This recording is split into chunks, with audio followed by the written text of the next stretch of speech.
Monsieur le coordinateur résident, je tiens à vous réitérer notre plein soutien et notre entière coopération pour vous permettre à bien mener vos actions pour le bien du peuple burundais et pour le bien de l'humanité.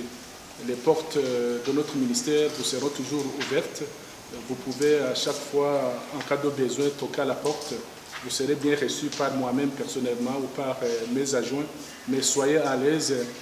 Maintenant, c'est vraiment le moment de s'ouvrir au monde, s'ouvrir aux partenaires, en toute franchise. La confiance, pour moi, est restaurée. Parlez à l'aise avec nous, sans réserve, dans la confiance totale. Vous avez un partenaire vraiment de confiance. Vous pouvez compter sur nous. Nous sommes en train de fermer définitivement la page 2015 pour ouvrir une nouvelle page pleine d'espoir pour le peuple burundais. Cette rencontre intervient au moment où le processus électoral dont le peuple burundais s'est approprié touche presque à sa fin.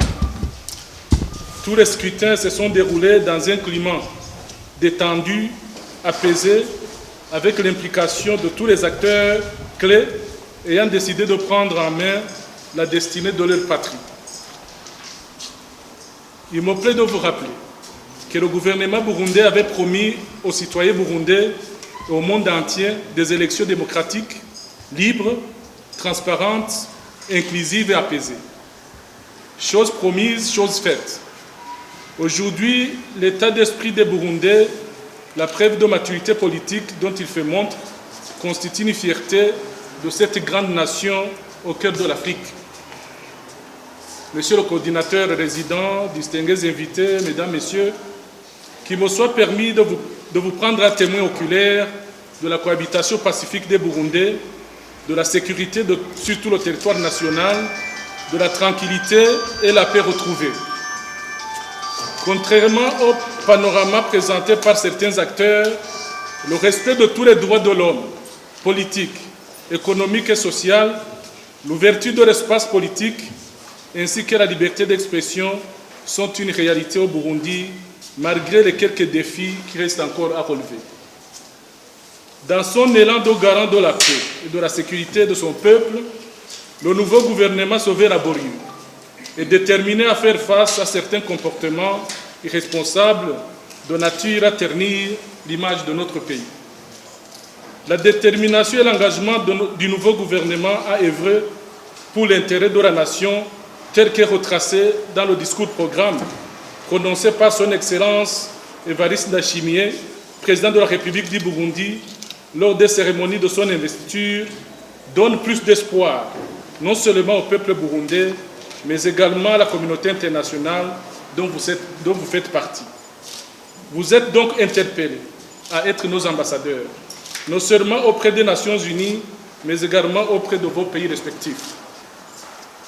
Monsieur le coordinateur résident, distingués invités, mesdames, messieurs, le monde que nous vivons aujourd'hui a plus que jamais besoin d'une approche concertée et consensuelle pour faire face aux défis majeurs du moment, comme la pandémie du Covid-19, les changements climatiques, le terrorisme, la gestion pacifique des conflits, le maintien de la paix dans le monde, la réforme du Conseil de sécurité, le multilatéralisme qui est aujourd'hui menacé, le respect du droit international, ainsi que la gestion des migrations, pour ne citer que ceux-là.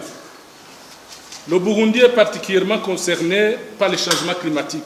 Vous le savez tous, les manifestations violentes sont les inondations, les glissements de terrain qui font plus de dégâts, entraînant ainsi un nombre significativement élevé de déplacés internes en besoin d'assistance humanitaire.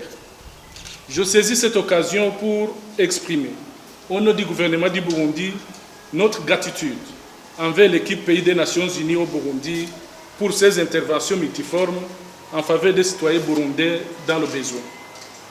La participation des services publics dans le processus d'élaboration de l'aperçu des besoins humanitaires au Burundi ainsi que son plan de réponse humanitaire témoigne de la collaboration plus étroite entre le gouvernement du Burundi et l'équipe Pays des Nations Unies dans notre pays, ce qui est par ailleurs rentre dans la nouvelle approche des Nations Unies et du gouvernement du Burundi.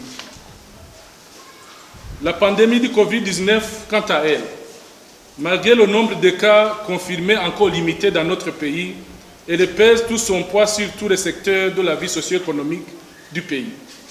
C'est le moment précieux ici pour les partenaires d'accompagner le nouveau gouvernement du Burundi dans ses efforts visant à lutter contre cette pandémie planétaire. Il est de saluer l'initiative déjà prise par l'équipe pays des Nations Unies au Burundi pour réviser le plan de réponse humanitaire 2020 afin d'intégrer les besoins liés à la pandémie du Covid-19 et les désastres naturels qui sont devenus nombreux ces derniers temps. Dans ce processus de révision, les services publics sont également disponibles pour mener à bon port cette démarche dans le respect, bien évidemment, du principe de l'appropriation nationale. Monsieur le coordinateur résident, Mesdames, Messieurs, chers amis, il s'avère nécessaire de rappeler que le Burundi dispose d'un plan national de développement sur 10 ans, renfermant des priorités du gouvernement.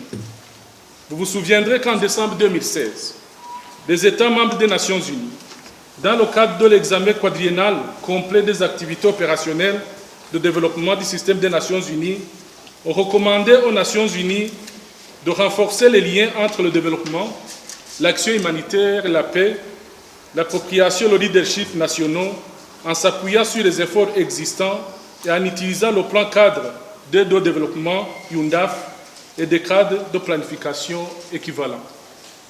C'est dans cette dynamique que l'équipe pays des Nations Unies au Burundi et le gouvernement du Burundi ont élaboré le plan cadre des Nations Unies pour l'aide au développement, UNDAF 2019-2023, axé sur le renforcement de la résilience des communautés, l'offre des services, en appui au plan de développement national du Burundi et aux objectifs de développement durable, les ODD.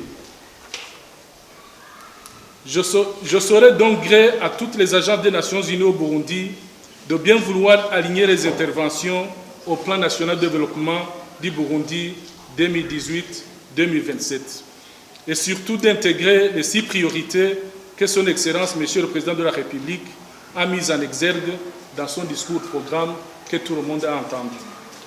Pour y parvenir, une étroite collaboration avec les acteurs nationaux s'impose afin de définir un soutien bien adapté au contexte et aux besoins locaux. Enfin, dans le cadre de UNDAF 2019-2023, il est prévu la mise en place d'un comité de pilotage conjoint chargé de la coordination, de la supervision globale de la mise en œuvre de UNDAF 2019-2023, orientation stratégique et prise de décision pour la bonne mise en œuvre de l'UNDAF en temps voulu, en lieu et pragmatique avec le plan national de développement de notre pays. Très bientôt, le comité de pilotage conjoint sera mis en place suivant les termes de référence ajustés conformément à la charpente gouvernementale actuelle. Monsieur le coordinateur résident, chers amis, chers collègues, je ne saurais terminer mon propos sans mettre un accent particulier sur les 2 préoccupations qui vous interpellent en tant qu'agence des Nations Unies au Burundi et ayant assisté et vécu le processus électoral dans toutes ses phases. Comme déjà annoncé plus haut, vous êtes des témoins oculaires de la récente évolution de la situation au Burundi et surtout des avancées positives qui se font remarquer dans tous les secteurs de la vie sociopolitique en dépit des défis qui restent encore à relever. Cela étant, je vous serai gré de bien vouloir apporter et surtout témoigner de la vraie réalité sur le Burundi. Votre franchise, votre sincérité, votre bonne foi pourraient contribuer au retrait du Burundi à l'agenda du Conseil de sécurité des Nations Unies et à la levée des sanctions injustement imposées au Burundi par certains partenaires que vous connaissez.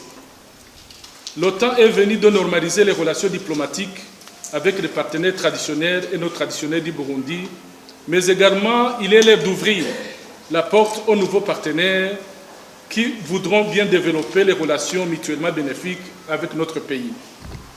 Votre rôle, vos responsabilités en tant qu'agence des Nations Unies sont d'une importance capitale à cet égard. Avec la nouvelle configuration gouvernementale que vous connaissez très bien, une configuration très compacte, Le ministère des Affaires étrangères vient de s'élargir à la coopération au développement depuis la fin du mois de juin 2020. Cette nouvelle ossature nous permettra de travailler encore davantage en étroite collaboration avec vous. La nouvelle constitution du Burundi, adoptée en 2018, est le reflet de la volonté du peuple burundais. Elle a été conçue pour préserver, entre autres, l'indépendance de notre pays, la souveraineté, l'intégrité territoriale, la dignité du peuple burundais notamment. Les dispositions de cette loi fondamentale consolident la solidarité nationale, cimentent la cohésion sociale. Le respect de cette nouvelle constitution s'impose à tous, aux Burundais et à ses partenaires.